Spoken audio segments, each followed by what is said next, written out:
PG welcomes you in PG points. आज के session में हम लोग करेंगे पेपर का एनालिसिस। होप्स हो कि आपका पेपर बहुत अच्छा हुआ होगा। होप्स हो तो क्या ही कहूँ, जब पूरा पेपर मेरा पढ़ाया हुआ 100% पेपर आ रहा है, आप वहाँ जाते होंगे, अगर आपको इस पीजी पॉइंट की याद आती है तो ज़रूर बताना, है ना।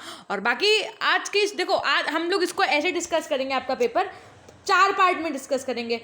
तो ये है आपका पार्ट 1, जिसमें हम आपको 25 क्वेश्चन करवाने वाले हैं। कितने? 25 क्वेश्चन एग्जैक्टली आंसर बता देंगे।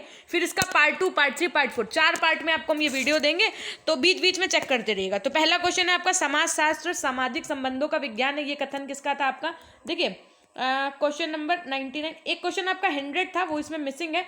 तो पहले एक क्वेश्चन देखो, पहले हम आपको एक बता दें, आपका एक क्वेश्चन था, देखो यहाँ पर हम लिख के बता देते हैं। एक समाजशास्त्र एक क्वेश्चन था ना, ये सेट डी वालों का था ना। समाज लास्ट क्वेश्चन था आपके, कोई भी सेट होगा आगे पीछे होंगे क्वेश्चन ना। समाजशास्त्र के जनक कौन थे आपके? तो ऑप्शन ए वहां पर था आपका अगस्त कामटे का। तो बस वही आंसर आपका सही हो जाएगा, ठीक। और बाकी क्या अब हम आपको दिखाते हैं। क्वेश्चन नंबर 99 देखिए, समाजशास्त्र सामाजिक संबंधों का विज्ञान है। ये कथन किसका था? तो ये कथन आपका इमाइल दुर्खिम का था। उसके बाद में क्वेश्चन नंबर 100 देखो, यही था, समाजशास्त्र के जनक आपके कौन थे? तो अगस्त कामटे थे। उसके बाद में एक बार फटाफट से, यदि चैनल पर नए हैं तो चैनल को सब्सक्राइब करके बेल आइकन प्रेस कर ले। जिन लोगों ने अभी तक लाइक नहीं किया, एक बार दौड़ के लाइक करके आओ, है ना। शैक्षिक समाजशास्त्र व्यक्ति तथा उनके सांस्कृतिक वातावरण के बीच होने वाली अंतः क्रिया का संबंध है। किसने परिभाषित किया? तो ये परिभाषित किया था आपके ब्राउन ने। ऑप्शन सी एकदम सही हो जाएगा। The principles of educational sociology किसने लिखा है? तो जॉर्ज पेनी ने लिखा है। कैसे याद करवाया था हमने आपको, अगर याद हो, यहाँ पे प्रिंसिपल्स है ना, पा से प्रिंसिपल्स, पा से जॉर्ज पेनी करके याद कराया था। शैक्षिक समाजशास्त्र के प्रवर्तक कौन है आपके? तो क्या हो जाएगा करेक्ट आंसर? यहाँ पे होगा इनमें से कोई नहीं। देखो ये थोड़ा डाउटफुल क्वेश्चन है, लेकिन मेरे को इसलिए ऐसा लग रहा है क्योंकि जो बच्चे जॉर्ज पेनी लगा करके, उनको हम बता दें, जॉर्ज पेनी तो जनक थे ना शैक्षिक समाजशास्त्र के। यहाँ पर आपसे प्रवर्तक पूछा गया है, तो फिलहाल अभी इसको स्टार मार्क कर लो। एक बार डाउट है इस क्वेश्चन में और थोड़ा सा वेट करेंगे, है ना, बाद में। तब तक के लिए आपको इनमें से कोई नहीं ही मानना है। द सोशियोलॉजी ऑफ एजुकेशन किसने लिखा है आपका? द सोशियोलॉजी ऑफ एजुकेशन किसने लिखा है? तो इसका करेक्ट आंसर आपका क्या हो जाएगा? ये भी क्वेश्चन डाउटफुल है। और वैसे तो इसमें क्या लग रहा है, देखिए एक्चुअल में हुआ क्या था, ये बुक जो थी वो आपकी एडिशन वाइज आई थी, तो इस वजह से इसमें भी कंफ्यूजन। लेकिन कहीं ना कहीं इसका आंसर आपका ए और सी में से सही हो सकता है, ठीक है। तो इसका हम वेट करेंगे करेक्ट आने का। भारतीय समाज में विविधता के संदर्भ में कौन सा सही था? करेक्ट आंसर आपका क्या हो जाएगा? Option C. जो बच्चे लगा करके ए व बी दोनों, उनका ही सही हो जाएगा। 95 कौन सा एक सामाजिक व्यवस्था का घटक नहीं है? तो यहाँ पर देखो, जो आपका सब, अगर ऐसे भी दिमाग लगा लेते सामाजिक व्यवस्था का घटक नहीं है, तो देखो यहाँ पे भी व्यवस्था मिल रहा था, बी में भी व्यवस्था था आपका, सी में भी और डी में भी। तो करेक्ट आंसर हो जाएगा आपका सामाजिक संरचना। क्वेश्चन नंबर 89 देखिए, अस्पृश्यता का अंक हमने आपको बताया था। अस्पृश्यता का अंक आपका किस में है? तो अनुच्छेद 17 में। किसमें? अनुच्छेद 17 में। कैसे याद कराया था? स्पृश्यता से याद कराया था, 17। उसके बाद में भारतीय धर्मनिरपेक्षता की आवश्यकता है, तो ऑप्शन बहुधर्मी देश और अल्प वर्गों में विश्वास उत्पन्न करना, दोनों ही सही हो जाएंगे। भारतीय संविधान में किस संशोधन के अंतर्गत धर्मनिरपेक्ष शब्द जोड़ा गया था? Question number 91।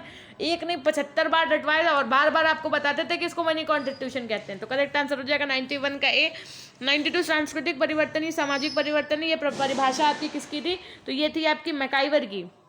नेक्स्ट देखिए, धर्मनिरपेक्षता में बाधा है, तो दोनों ही सही हो जाएगा 85 का आपका। और उसके बाद में फिर देखिए नेक्स्ट क्वेश्चन आपका 86 क्या कह रहा है? आर्थिक विकास को प्रभावित करने वाला कारक क्या है आपका? तो करेक्ट आंसर हो जाएगा ऑप्शन सी, जनसंख्या। आर्थिक विकास को प्रभावित करने वाला प्राकृतिक संसाधन और क्या हो जाएगा? उत्पादन में विशिष्टीकरण, है ना, और जनसंख्या वृद्धि। तो तीनों ही सही हो जाएंगे आपके। उपरोक्त तो सभी आर्थिक विकास के निर्धारक तत्व आपके कौन कौन से हैं? तो करेक्ट आंसर हो जाएगा ए व बी दोनों, प्राकृतिक मानव दोनों है। भारतीय संविधान के किस अनुच्छेद में धार्मिक स्वतंत्रता का अधिकार का प्रावधान है? तो इतना सिंपल सा क्वेश्चन, क्या हो जाएगा इसमें आपका करेक्ट आंसर? बहुत बच्चा गलत करके आया ये क्वेश्चन। क्यों? देखो, जो आपका बेटा स्वतंत्रता का अधिकार था, वो अनुच्छेद 19 से लेकर के 22 में इसका वर्णन किया गया था ना, स्वतंत्रता के अधिकार का। तो बहुत से बच्चे यहाँ पे ना, इनमें से कोई नहीं पे ध्यान ही नहीं दिया। तो यहाँ पर जो करेक्ट आंसर होगा वो होगा उनमें से कोई नहीं, ठीक है। तो स्वतंत्रता का अधिकार किसमें? अनुच्छेद 19 से 22 में, ठीक। और उसके बाद में देखिए क्वेश्चन नंबर 81 क्या कह रहा है? सामाजिक परिवर्तन के सिद्धांत हैं आपके। तो सामाजिक परिवर्तन के सिद्धांत, ये वाले क्वेश्चंस तो हम आपको जो है बाद में कराएंगे। 84 देखिए, भारत के किस राज्य की जनजातियों में संख्या सर्वाधिक है, तो करेक्ट आंसर हो जाएगा आपका मध्य प्रदेश। 2011 के अनुसार, जनगणना के अनुसार यदि बात की जाए। और किस समाज की सांस्कृतिक कार्य, तो समाज की, अब देखो यहाँ से आपके कंप्लीट हो गए आई थिंक सो 85 क्वेश्चन, ठीक है। जो हाँ, और उसके बाद में जो बाकी के बचे हुए क्वेश्चन है ना, वो हम अभी रह गए हैं क्या कुछ क्वेश्चंस। अच्छा, इस पीडीएफ में जितने उतने करवा देते हैं हम आपको, ठीक है। देखो ये मैकाइवर हो गया था, धर्मनिरपेक्षता में बाधा आपका क्या था, दोनों था।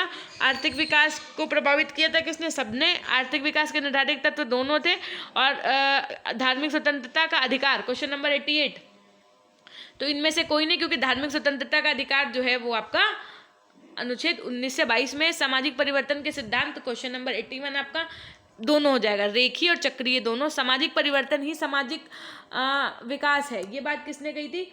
तो इसमें, और आपका जो एक क्वेश्चन है इसके बाद वाला 83, इनमें थोड़ा सा भी संदेह है इसलिए इसको स्किप करेंगे। 84 है आपका, भारत के किस राज्य में जनजातियों की जनसंख्या सर्वाधिक है, तो आपका एमपी करेक्ट हो जाएगा।